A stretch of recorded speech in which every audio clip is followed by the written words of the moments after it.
What's up, guys, and welcome to Church at Home. It's Josh and your City Kids director, Brittany. Brittany, how was your Christmas? It was awesome. Yeah? Christmas. What was your favorite part? All the gifts, of course. Okay, all right, yeah. What about you? Oh man, the food, and the sleeping. Oh yeah. The rest, the little bit that I got. I don't know. So we hope you had a Merry Christmas, and we're excited about this morning. As you know, we are not meeting at City Church. We just wanted to give everyone just kind of a breather, and so we hope that you're hanging out with maybe friends, or maybe it's just you this morning. But we hope that this is encouraging for you. And so we thought that we would kind of take both, like what an adult gathering looks like and a City Kids gathering looks like, and kind of blend the two. So what do we have this morning?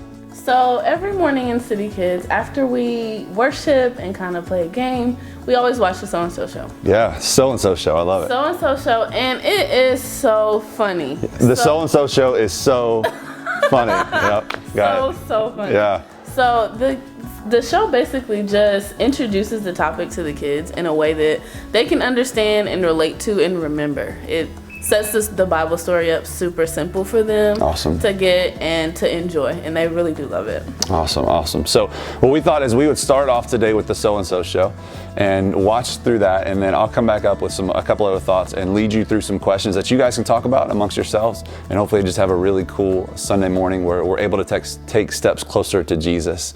And so without further ado, So-and-So show. The So-and-So show!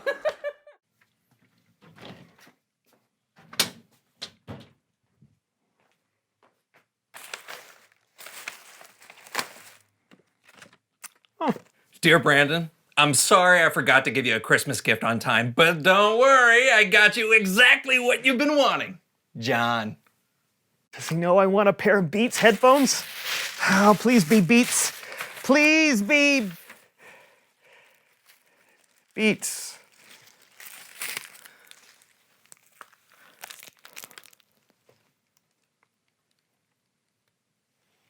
Seriously. Was that the gift I gave you? Was what? Brandon! I'm sorry, hey, John. No, I don't. Brandon, seriously! Yeah. I get you what you wanted, something unique, something one of a kind, and this is what you do? I'm sorry. No. You know what? I was actually. These are for something I was doing for you. Hold on. There we go. Christmas. For me? Yeah. Oh, Brandon! This is so thoughtful of you. I know, but I wonder what it is. something I just threw together. No way! Oh, these are perfect.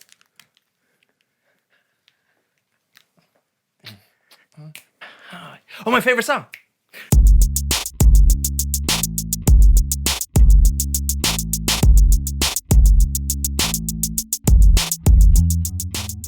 Hey everybody, I'm John. And I'm Brandon, and you're watching The So-and-So Show. It's the most miserable week of the year. Why would you say that? Because this is the saddest week of all. Christmas is over. The morning has begun. With the children complaining, the weight you'll be gaining, the lights disappear. Did you write lyrics for the whole song? Christmas is so magical and happy, and then when it's the week after Christmas, it's like, I have to wait a whole year till Christmas again. It's the most miserable time of the year. That's no way to look at it, John. Even our friend Joy is gone. So, we still have lots of reasons to be joyful. All the Christmas cheer hasn't worn off yet.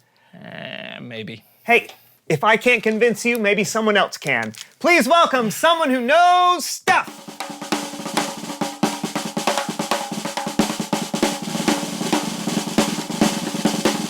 Hey, come on in. Come on in. Great. Someone who knows stuff, come here Yeah. and have a seat. Yeah, have a seat. It's all for you. Yeah. So, Okay. got there. Okay. All right. Welcome to the show. Who are you and what do you know? I am Hans Decibel, audio acquisition engineer. Ooh, an engineer. That sounds fancy. Yeah. Yeah. So what does an audio acquisition engineer do? I travel the globe, capturing the audible essences of joy with my sound capturing device. That's a tape recorder. You will listen to one now. All right, this is exciting. Yeah. Okay.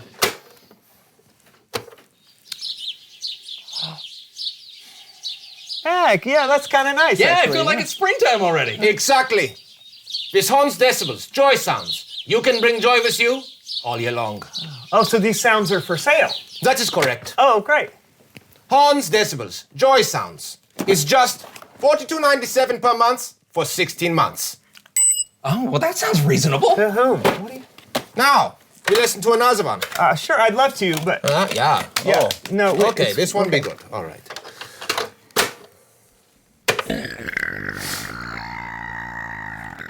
Why was that joyful again?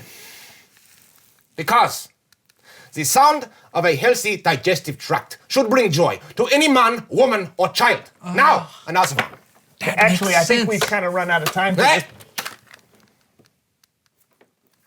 Yeah.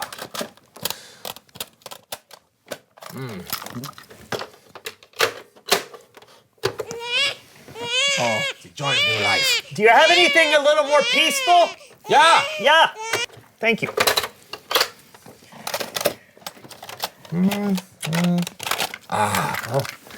Yes. Good one here.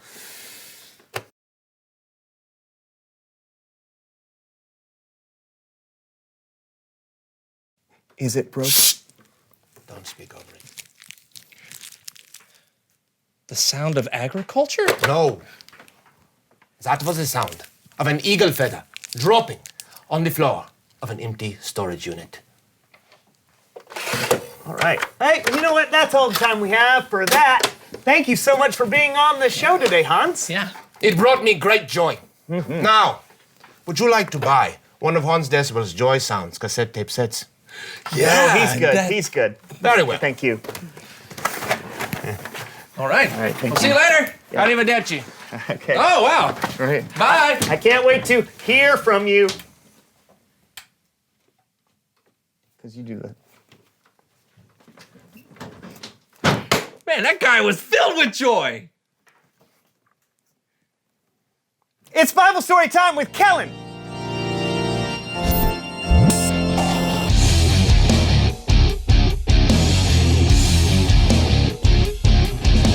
Hey, fellas. Hey, Kellen, you enjoying the saddest week of the year?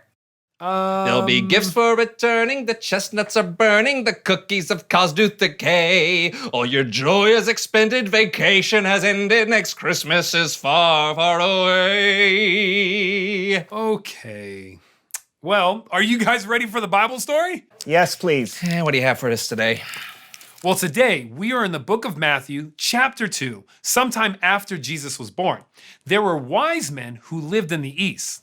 They weren't that wise. What? Don't sell them short. They found what they were looking for, didn't they? What is happening right now? Camille and Cameron, camel, carriers of wise men and Messiah gifts, followers of the star. Pleased to meet you. Right. Okay. Well, meet Camille and Cameron. Whoa! Greetings, camels! I don't know what's more shocking, the fact that they can talk or the fact that they're 2,000 years old. Yeah. Yeah. These are not the actual camels from the Bible. We don't know for sure if the wise men even rode camels. Oh, and camels don't talk. Somebody forgot to tell Cameron that. Oh, yeah? Yeah. Ugh. Okay, since there's no escaping this, why don't you both tell me more about the wise men? Okay, so there were 7 wise men. What are you talking about? There were only 3. Nuh-uh, I remember because I counted the number on my hoof. You only have 2 toes on your hoof. Yeah, I counted the same hoof 6 times and came up with 7 wise men. That makes sense. No, it doesn't. What do you want? We're camels. We're notoriously bad at math. Okay, fine. There was some amount of wise men. What did they do?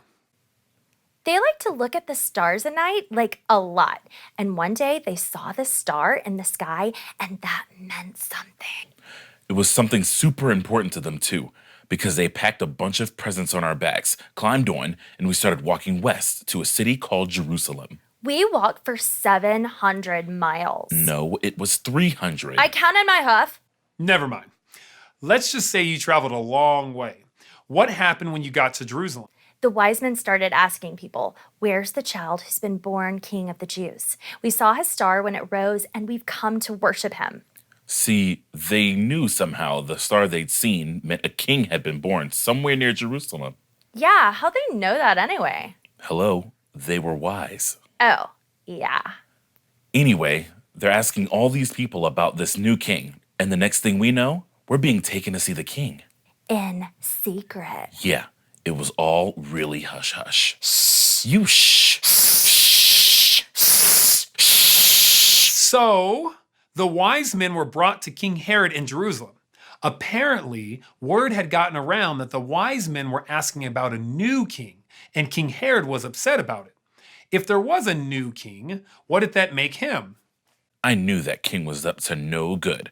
The whole time he was being so helpful, he was actually looking out for himself. He was like, "So when did you first see the star anyway? And, the prophecy says the king will be born in Bethlehem. You should go there, and when you find the boy, come back here and let me know so I can come and worship him." Yeah, worship him. You can't see, because I have hooves, but imagine I'm doing air quotes. Worship him. But the wise men still went to Bethlehem, right? Of course. That star they'd seen back east led them right to the house where the child was. Yeah, and I'm thinking, now what? Just knock on the door and say, "So anyway, we were nowhere near the neighborhood and thought we'd drop in and worship your son." But that's kind of what they did. It's true. The kid was there with his mother, and they bowed down and worshiped him. His name was Jesus, by the way. And they gave him presents, gold and frankincense and the other thing. Myrrh. Right. All the myrrh a kid could ever want. That sounds amazing. Yeah. You know what? Traveling hundreds of miles with gold, frankincense, myrrh, and a wise man on your back is no picnic. But after seeing how much joy finding Jesus brought them, I gotta say, it was worth it. What did King Herod say when you reported back to him? They never went back to King Herod. They had a dream that told them to go home a different way. Yeah, we showed him. Well, Cameron and Camille, that was actually a really good retelling of the wise man's story. Even though there is no way that you're real. Thanks for being here. Hey, maybe you're the one who's not real. Yeah. Okay. Well, the wise men wanted to find God. So what did they do? They searched for him. And when they found Jesus, they found exactly what they were looking for. What do you think about that, fellas? Wow, those super old camels have a great memory. Yeah, it was great to hear the story firsthand, or should I say first hoof. Oh, no! Sure. But I don't want you to miss what happened once the wise men finally found Jesus. They were filled with joy, and then they worshiped him. A pretty good picture of what we can experience in our hearts whenever we find Jesus. Yeah, that's true. Wow, thanks, Kellen. My pleasure. I'll see you guys next time. See ya. Maybe the joy of Christmas doesn't have to just be at Christmas. I mean, just because the holiday is over doesn't mean Jesus went anywhere. He's still with us all year long. Yeah, so it's not the most miserable time of the year anymore. No, I don't think it is, Brandon. I found my joy again. Did somebody say joy? Hey, Joy's back! Reveal the question. How can you find joy all year long? You can sing a song. It's the most wonderful time, no matter what time of year it is. Or you could pet a puppy. You can also, Or you could pet a kitten. yeah, Or you could pet a tiny horse. you can also remind yourself of how much God loves you. That's why he sent Jesus. Yeah, talk about it together. And we'll see you next year on the So-and-So Show. Next year!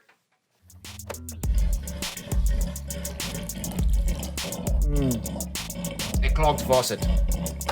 Yeah. Ah, stop! I'm just trying to match the pitch. Okay. My uncle trying to get on an inner tube in the pool. actually my uncle. Oh, yeah. Oh, hello. I didn't see you there. Welcome to Church at Home. Jesse, that was so cheesy. Why do we decide to do that? All right, anyways. Hey, I love the So-and-So show. I love those guys. I think they're hilarious and crazy, but they bring up a really good point. And I think for so many of us, at least for us in our family, Christmas is this time where we have these moments of joy and excitement. And as we talked about 3 months ago, that joy is not something that we kind of conjure up and feel. Joy is a product of perspective. And so as we go through Christmas, there's times when we can actually kind of have this false sense of joy. And the great question they ask at the end is, what will you do this year to experience joy? So here's what I want to do over the next few minutes. I'm actually going to ask you some questions. And what we want to ask you to do is, if you would, in your group, in your home, and maybe it's just you, and so you can just kind of think about this on your own. If you've got a friend or spouse or your kids are around, I'm going to ask you a question. The question is going to pop up on the screen, and then you press pause so the question stays on the screen. You guys talk about it for a little while, and whenever you're done, it may be a minute, it may be 5 minutes, it may be 10 minutes, whatever, however long your conversation goes is great. You can press play again and pick right back up. So here's a question I want to ask you today. When you look back on 2019, what is one of your greatest memories? So all of 2019, January to December, what is one of your greatest, fondest, maybe your funniest memories? And go ahead and talk about that.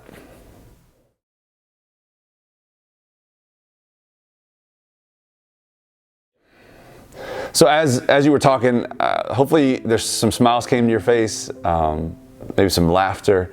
There were some really good moments in 2019. I would imagine that for some of you, maybe it was a little bit harder to think about the good moments because there's been some more difficult moments that you've walked through, some pain that you've experienced, some trials that you've gone through.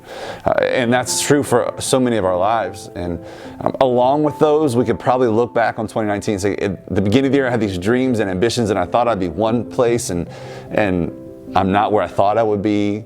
And maybe there's some embarrassment, some guilt, some shame. I think about this guy in the Bible named Peter. And Peter was one of Jesus' closest friends. And at the end of Jesus' life here on earth, when he was about to walk to the cross, Jesus tells Peter, hey, I know you love me, but you're going to deny me 3 times. Peter says, not me, there's no way. That's not going to be true for my life.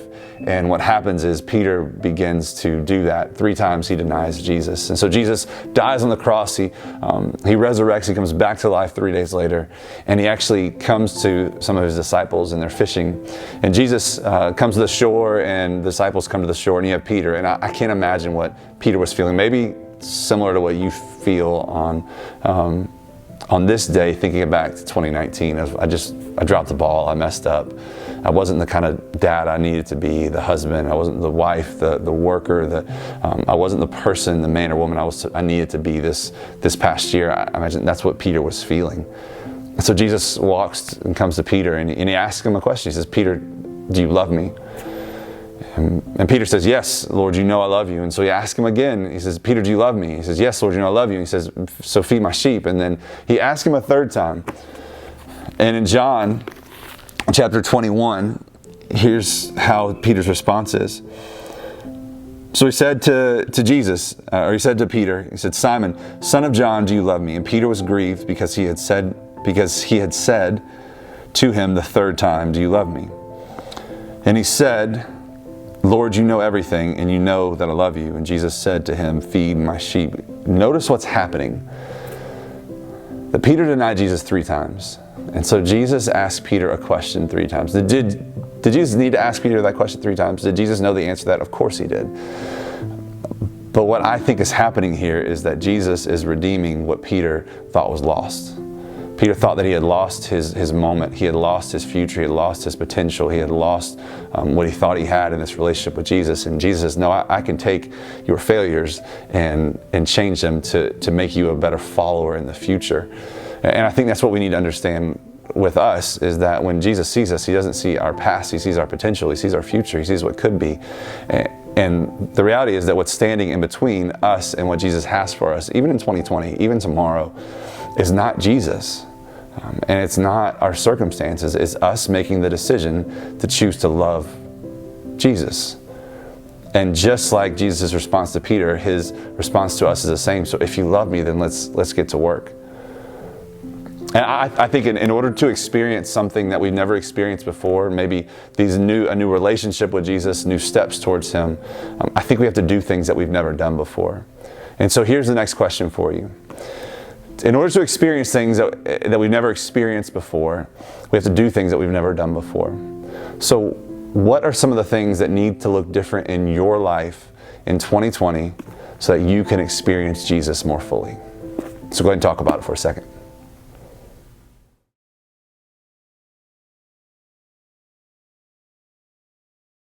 So let's go back to the so-and-so show for a second. The joy is a product of perspective. The wise men experienced joy. And so maybe talk about this for a moment. I mean, just to be completely honest, if we want to experience the fullness of God, that there is joy in that. And I want for us as a church and for you as an individual and as a husband, wife, as a coworker, as a follower of Jesus to experience the fullness of joy. And so maybe a really honest question would be right now is, what are some potential things that could rob you of your joy coming up in this next year? So go ahead and talk about that for a second.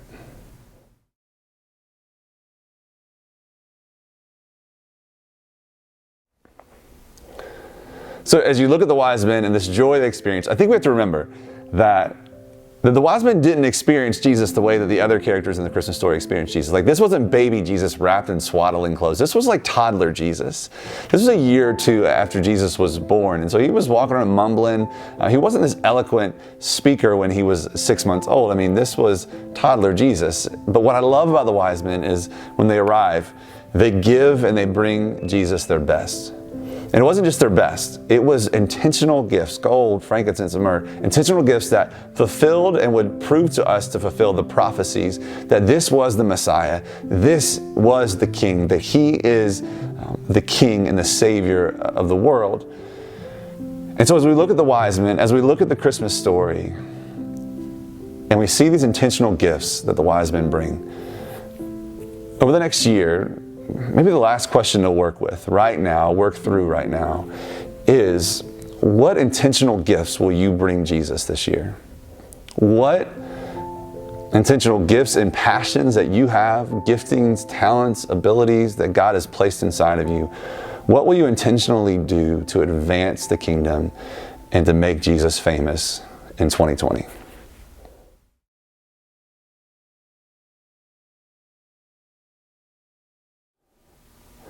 So as we look back on 2019 and as we have just moments of joy, but also moments of pain, as we look back and maybe there's some moments of regret and shame of what it could have been, and it's a lost year or lost months or days or whatever else, however we may be feeling. As we look back at that and as we look ahead to 2020, as we look ahead at the potential ways that and things that could rob us of our joy, and as we also look at the intentional ways that we can serve and advance the kingdom of God, I wanted to leave us with one final verse, and it's in Lamentations chapter 3. It's actually 2 verses, and it's, "The steadfast love of the Lord never ceases. His mercies never come to an end. They are new every morning. Great is your faithfulness." I think it is so important for us to understand, to experience God in his fullness, to experience the grace of God, the power, the strength of God through his Holy Spirit. We also first have to understand that his mercies are new and extended to us every morning. So this morning when you woke up, his mercy and his grace were extended to you to receive and walk in the newness of who he is. And just in the same way it was new this morning, it will be new on the last day of 2019 and the first day of 2020. We are always constantly granted and offered this grace and mercy of Jesus. And so that's what we have to walk in. That's what makes us new. That's what changes our lives. That's what changes what has been into what could be, is the mercy of God. And so here's what I wanted us to do, is just to focus on that steadfast love of God that never ceases. It never ends. No matter what we do, His love for us never ends. And then receive His mercy. Ask and step into His mercy. God, no matter what my life has been like, from this point on, I'm going to walk in your love. I'm going to love you. Same way Peter responded to Jesus, but I'm also going to serve, and I'm going to feed your sheep. I'm going to intentionally serve in how you have called me. And so let's do this. Let's spend just a few moments in your living room or wherever you are in prayer with one another, maybe just by yourself, and then press play again for a couple of little things we want you to know about coming up.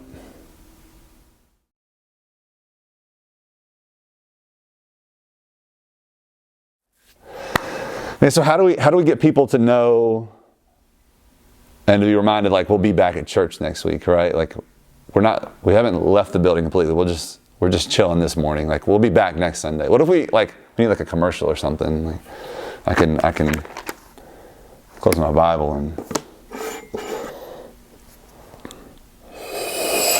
Is that Folgers in your cup? That's good, but never disrupt my commercial again.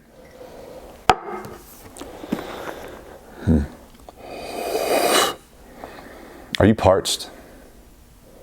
Do you feel like your cup is empty? We'll come to church January 5th, 10 a.m. at City Church to be refilled and refreshed. How's that? I think that works. Is that good? Yeah. All right, I feel like we need some more. Dubstep. We need something else. Cut! We need to make a commercial so that people will know to come to church next Sunday. What? We need to make a commercial so that people would know to come to church next Sunday. And Kelsey, we need you to floss. I don't know how to do that. I'm trying to shoot a commercial here. Constantly. Okay. Ruining. You called me over. So seriously, January 5th, we'll be back here for our first Sunday gathering of the new year. We would love for you to join us. Invite your friends. It's a new series, a new start of the year. It's going to be a lot of fun, and we cannot wait to see you here. We hope you have a great week, and we will see you again next Sunday, January 5th. Okay, seriously, who left the Christmas trees up? Who left the Christmas trees up? I can't work like this. I can't work like this. Is that Christmas music? Kelsey!